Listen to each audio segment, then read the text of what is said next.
सवितुर्दुरितानि परासुव यद भद्रम तन्ने आसुव।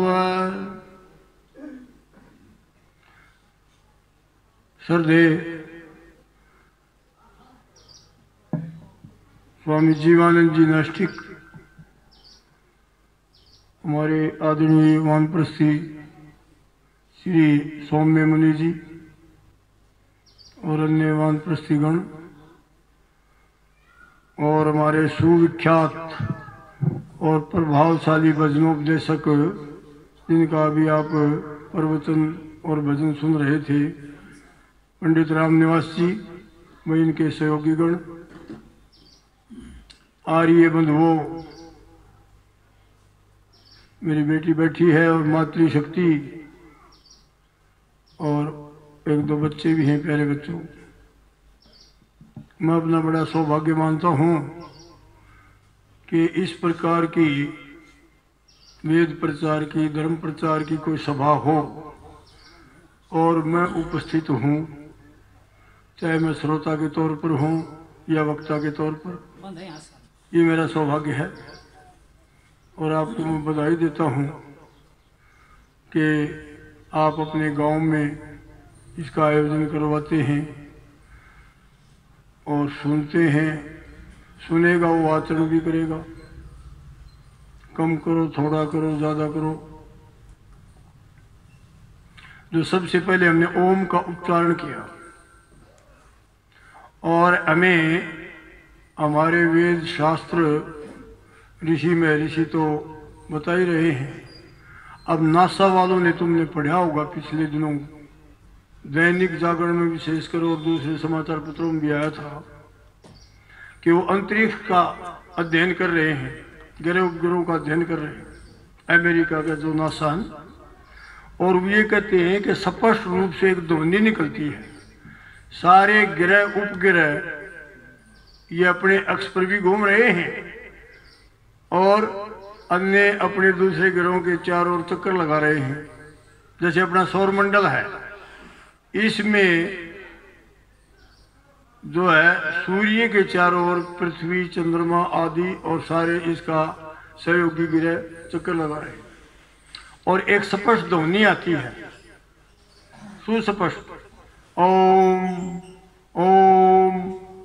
परमपिता परमात्मा अपना नाम खुद बताता है कि मेरा नाम ओम है और वेद कहता है, वेद के माध्यम से परमात्मा कहता है ओम करे तो समर्थ,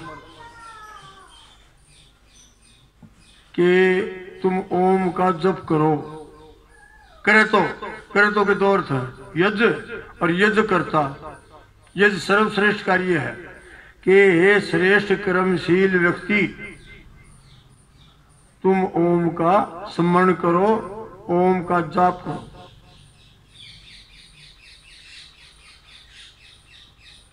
तो आज की इस सभा में मैं एक छोटा सा शब्द आपके सम्मुख रखता हूं और उस पर चिंतन मनन करेंगे हम सब। आपने देव शब्द कई बार सुना है, सुनते रहते हो। देव, देव क्या होता है? देव किसे कहते हैं?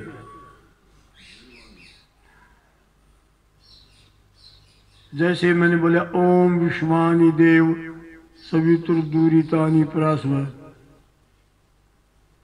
देव शब्द आ गया। फिर हम गायत्री छंद का ही है ये है, और गायत्री मंत्र का गुरु मंत्र, जिसको महर्षि दयानंद जी गुरु मंत्र महामंत्र के नाम से कहते हैं सत्यार्थ प्रकाश में, दूसरे समोल्लास में बच्चों को, कि वो कहते हैं कि 5 वर्ष के बालक को ये गायत्री मंत्र कंठस्थ करा देना चाहिए और इसका अर्थ भी बता देना चाहिए।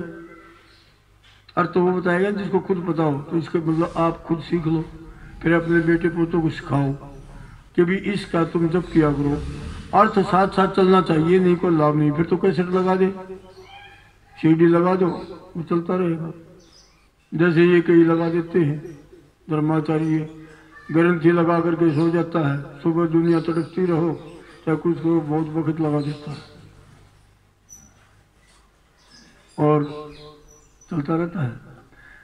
तो अर्थ के बिना कोई बात नहीं, सार्थकता नहीं हो सकती, उसका लाभ नहीं हो सकता। तो भूर्भुवः स्वः तत्सवितुर वरेण्यम भर्गो देवस्य वादेव आ गया। आचमन मंत्र में भी आप पढ़ते हो ओम शन्नो देवीरभीष्टे, वहां देवी आ गया। अभीष्टे के तो अभीष्ट फल देने वाली देवी है, जैसा हम चाहते हैं वैसा फल है ईश्वर तो हमें देता रहता है, उसमें ये है। तो इस देव शब्द पर हम चिंतन मनन विचार करेंगे। देव पहले समोल्लास में, प्रथम समोल्लास में महर्षि दयानंद जी ने 108 नामों की व्याख्या की है, परमपिता परमात्मा के नामों की। और अंत में क्या लिखा है कि ये तो सिंधु में बिंदु है, उसके नाम तो इतने हैं, अनगिनत हैं कि गिनाए नहीं जा सकते। क्यों नहीं गिनाए जा सकते? मतलब उसमें गुण बहुत है, उनको हम गिन ही नहीं सकते। हमारे काम के गुण है, जितनी हमारी क्षमता है हम गुण ग्रहण करें और अपने जीवन का उद्धार करें, अपने जीवन में उतारें। तो दिवु धातु से उन्होंने बताया, देव शब्द का बताते हुए कि देव परमपिता परमात्मा का नाम है और वो दिवु धातु से बना है। दिवु यो दिव्यति क्रीडति स देवा, दिवु वी जिज्ञासा। वी जिज्ञासा कहते हैं जो धर्मात्मा व्यक्ति है उनकी जीत की इच्छा रखने वाला, धर्मात्माओं की सहायता करता है परमात्मा और उनकी इच्छाओं को पूरी करने का प्रयास करता है प्रयास। क्या उनकी इच्छाएं पूरी होती हैं अगर वो धर्म मार्ग पर चल करके ईश्वर से प्रार्थना करते हैं। तो देव शब्द एक तो परमपिता परमात्मा के लिए हो गया और वो देवों का देव है, इसका मतलब देव और भी है। देवों का देव क्यों कहा? इसका मतलब देवों का देव महादेव, परमपिता परमात्मा महादेव है और दूसरे देवों का देव है, इसका मतलब देव और भी हैं, केवल परमात्मा के लिए रिजर्व नहीं है ये शब्द। और कौन से हैं वो समझने का प्रयास करेंगे हम। हमने ये जो किया सुबह, आप अपने घरों में करते हो, दूसरे के घरों में संस्कारों में ये जवन में जाते हो और वहां एक मंत्र आता है ओम उद्बुद्धेश्वाग्नि प्रति जागरी। तो इसमें आखिरी में हम क्या बोलते हैं? विश्वे देवा यजमान से सिद्ध था। विश्वे देवा,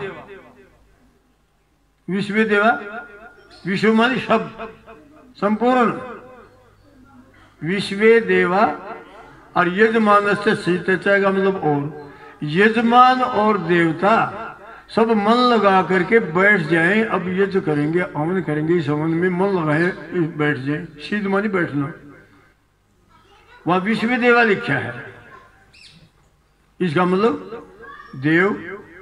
अब कुछ लोगों ने कहा देव यहाँ कहाँ मिलेंगे?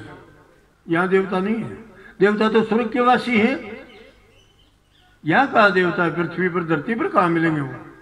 तो हमने कहा कि फिर ये क्यों कहा हवन करते समय कि विश्व देवा यजमान से बैठ जाए, यजमान भी मन लगाए बैठ जाए और सारे देवता ही बैठ जाए। इसका मतलब है तो यही, क्योंकि सुना तो ये था कि सोम जो है वो स्वर्ग में था